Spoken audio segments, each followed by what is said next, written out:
उत्तराखंड के एक छोटे से गांव का नाम था घनस्याल। गांव पहाड़ों से घिरा हुआ था, जहां सूरज जल्दी छिप जाता था और रातें बड़ी लंबी लगती थी। वहीं पास ही एक पुरानी जगह थी, विरमगढ़ कुटी। लोग कहते थे वहां 3 साल से कोई नहीं गया, और जो गया वो कभी लौटा नहीं। अब कहानी शुरू करते हैं दो दोस्तों से, सत्यांश और सौरभ। दोनों कॉलेज में पढ़ते थे। सत्यांश को पुरानी जगह एक्सप्लोर करना बहुत पसंद था और सौरभ उसका कैमरा संभालने वाला दोस्त था।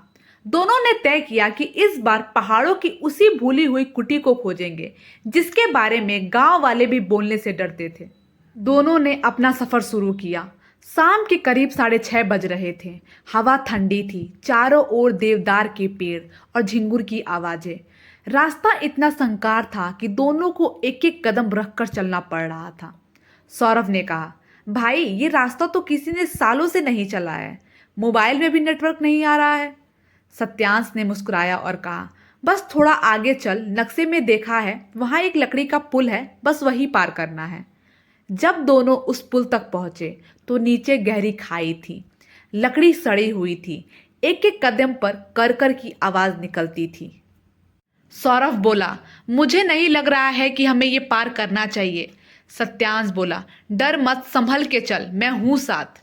जैसे ही वह बीच में पहुंचे, अचानक एक पटरी टूट गया और सौरभ का पैर फंस गया। वह चिल्लाया, भाई पकड़।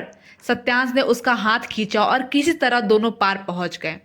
लेकिन पार पहुंचते ही दोनों ने महसूस किया, हवा अचानक बहुत ठंडी हो गई है, जैसे किसी ने चारों तरफ की गर्मी खींच ली हो। दोनों विरमगढ़ कुटी पहुंच जाते हैं। वह एक पुराना लकड़ी का घर था। दरवाजे पर ताले का निशान था। दीवारों पर काले कपड़े, सूखे नींबू और कुछ पुराने सिक्के लटक रहे थे। सौरभ धीरे से कहता है, यह सब किसी तांत्रिक का घर लगता है। सत्यांश बोला, या शायद किसी का प्रयोगशाला। दोनों अंदर जाते हैं। अंदर धूल, टूटी हुई कुर्सी, एक पुराना संदूक और एक जला हुआ चूल्हा था। सत्यांश ने संदूक खोला। अंदर से कुछ पुराने फोटो और एक डायरी मिली। डायरी पर नाम लिखा था, दीपा रावत, 1986। डायरी के पहले पन्ने पे लिखा था, आज फिर उसने मुझे बुलाया। वो कहता है, जब तक मैं दीपक नहीं जलाऊंगी वह मुझे चैन से नहीं सोने देगा। सौरभ बोला, कौन वो? सत्यांश बोला, पता नहीं, आगे पढ़। कल गांव वाले बोल रहे थे कि उन्होंने बावड़ी में किसी की परछाई देखी। वो बोले, वह मैं थी, लेकिन मैं तो घर में थी। हवा और ठंडी होते जा रही थी। टॉर्च डगमगा रही थी। सौरभ ने कहा, मुझे लग रहा है कि हमें वापस चलना चाहिए। सत्यांश बोला, बस 5 मिनट, आखिरी पन्ना पढ़ लूं।